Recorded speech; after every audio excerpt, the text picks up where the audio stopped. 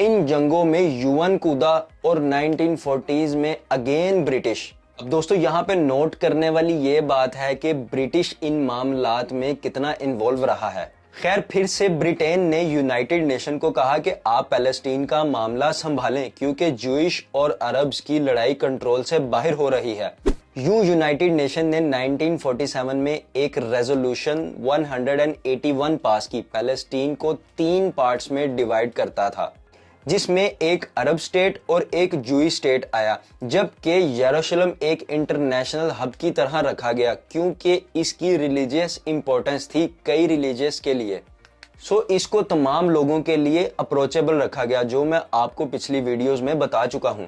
اس کے بعد غزہ جہاں عرب سٹیٹ تھی، جھڑپیں شروع ہو گئیں اور سراؤنڈنگ سٹیز اور کنٹریز وہاں سے امپورٹ ایکسپورٹ بند کر دیتی تھیں۔ اس دوران جب غزہ پر کھانا ہی مشکل سے پہنچتا تھا تو یہ الزام لگا کہ وہ اسرائیل پر حملہ کر رہا ہے اور اس کا جواب اسرائیل ضرور دے گا۔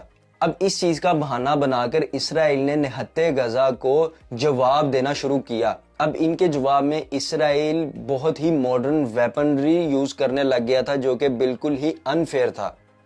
اب ایک طرف پیلسٹین جوئش امیگرینٹس کو ایکسپٹ کرتے ہیں، جو کہ سمجھ بھی آتا ہے، پر جن کا کئی 100 سال سے پیلسٹین کی زمین سے کوئی تعلق ہی نہیں تھا، وہ اچانک ریلیجیس ریزنز کی وجہ سے ان سے اب لڑنا شروع کر رہے ہیں۔ اور اب ان کو یاد آ رہا ہے کہ یہ تو ریلیجیسلی طور پر ہماری جگہ ہے، اسے ہمارے حوالے کرو۔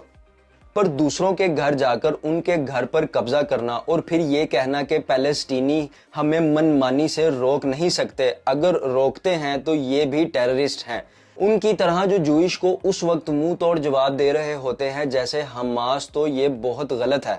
اب دوستو یہ تو ہو گئی پاسٹ اور پریزنٹ کی بات، لیکن کیا ان سب کا ذکر ہمیں قرآن پاک میں بھی ملتا ہے؟ جی ہاں، اس کی نشانیاں اور زیونیوں کی دھوکے بازیوں کا ذکر قرآن میں بھی موجود ہے، اور جو اسرائیلی اس جگہ کو صرف کوئی جیو پولیٹیکل ریزن بتا کر غزہ پر چڑھائی کر رہے ہیں، وہ صرف جھوٹ بیان کر رہے ہیں، اور یہ آپ کو ثابت کر سکتا ہوں۔ جیسے کہ سورہ اسرائیل میں بیان کیا گیا، اور ہم نے کتاب میں بنی اسرائیل سے کہہ دیا تھا کہ زمین میں 2 دفعہ فساد مچاؤ گے اور بڑی سرکشی کرو گے۔ اسی صورت کی ایک اگلی آیت میں ہے، پس جب پہلے وعدے کا وقت آیا تو ہم نے سخت لڑائی لڑنے والے بندے تم پر مسلط کر دیے اور وہ شہروں کے اندر پھیل گئے اور وہ وعدہ پورا ہو کر رہا۔ اس طرح ایک اور جگہ اسرائیل کے بارے میں اور ان کی ڈسٹرکشن کے بارے میں بھی قرآن میں اللہ تعالیٰ نے صاف صاف بیان کیا ہے، امید ہے کہ تمہارا پروردگار تم پر رحم کرے، اور اگر تم پھر وہی حرکتیں کرو گے تو ہم بھی وہی پہلا سلوک کریں گے، اور ہم نے جہنم کو کافروں کے لیے قید خانہ بنا رکھا ہے۔ اب دوستو اسرائیل واپس سے 3rd ٹیمپل کے چکر میں برباد ہوگا، یہ ان آیات سے ثابت ہے۔ اب دوستو ان لوگوں کے لیے جنہیں ان ریولیشن پر یقین نہیں ہے، ان کے لیے کچھ جیو پولیٹکس کے فیکٹس سامنے رکھتا ہوں۔ پہلے تو سب سے بڑا پروف ان کی اسٹریٹجی پلان ہے، کیونکہ ان کے آفیشلز کے اکارڈنگ اسرائیل کے پاس حملہ کرنے حماس کو کسی بھی طرح ختم کرنا چاہیے، اس کے لیے عام سویلینز کو ہی کیوں نہ مارنا پڑے۔ یہ سب کر گزرنے کے پلان کے علاوہ آفٹر پلان ان کے پاس کچھ بھی نہیں ہے، ابھی تک صرف یہی پلان ہے کہ ان سب کو جان سے مار دیا جائے۔ تو وہ اس کے بعد کیا کریں گے؟ غزہ سے حماس کو نکالنے کے بعد وہاں پیلسٹینی لوگوں کو رہنے پر اجازت دی جائے گی؟ اب اس سوال کی کلیریفیکیشن دینے سے وہ خود بھی قاصر ہیں، جیسے کہ ان کے پرائم منسٹر نیتن یاہو سے واشنگٹن پوسٹ نے ایک سٹیٹمنٹ لی کہ آفٹر 18 نومبر 2023 منڈے ہم غزہ کی سیکیورٹی کی ذمہ داری لینے پر مجبور ہیں، وہ بھی لمبے عرصے کے لیے۔ ہم یہاں سے نہیں نکل سکتے ورنہ حماس واپس سے ابھر آئے گا اور ہم یہ برداشت نہیں کر سکتے۔ اس سٹیٹمنٹ کے بعد کئی سوالات اٹھائے گئے ہیں، کیونکہ جس طرح سے اسرائیل وہاں حملے کر رہا ہے، غزہ میں سیکیور کرنے یا گورن کرنے کے لیے کچھ باقی ہی نہیں رہے گا۔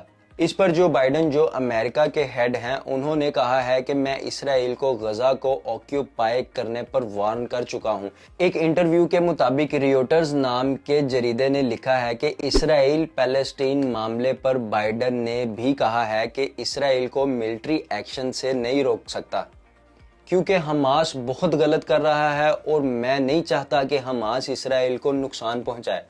اب جو ظلم پیلسٹین میں ہوا ہے اس سے زیادہ اگر انہیں اسرائیل کی تکلیف ہو رہی ہے تو یہ صرف درندگی ہے اور کچھ نہیں ہے. اور کچھ سپیکولیشنز یہ بھی کہہ رہی ہیں کیونکہ اگلے سال بائیڈن کے الیکشن ہے تو وہ اسرائیل کے سپورٹرز سے ووٹ بھی لینا چاہتا ہے. دوستو ابھی اس معاملے میں اور بھی بہت ساری کمپلیکس باتیں چھپی ہیں. اگر آپ کو وہ جاننی ہے تو میں نے اس کے اوپر پوری سیریز بنائی ہے جس میں ہم اسرائیل اور حماس کے کنفلکٹ کو ڈسکس کر رہے ہیں. دوستو اگر یہ ویڈیو انفارمیٹیو لگی تو اس چینل کو سبسکرائب کر کے ویڈیو کو ضرور لائک کریں اور کمنٹ سیکشن میں مجھے اپنی رائے کا اظہار دیں. ملتے ہیں اسی طرح کی نیکسٹ انفارمیٹیو ویڈیو کے ساتھ. اپنا خیال رکھیں. اللہ حافظ.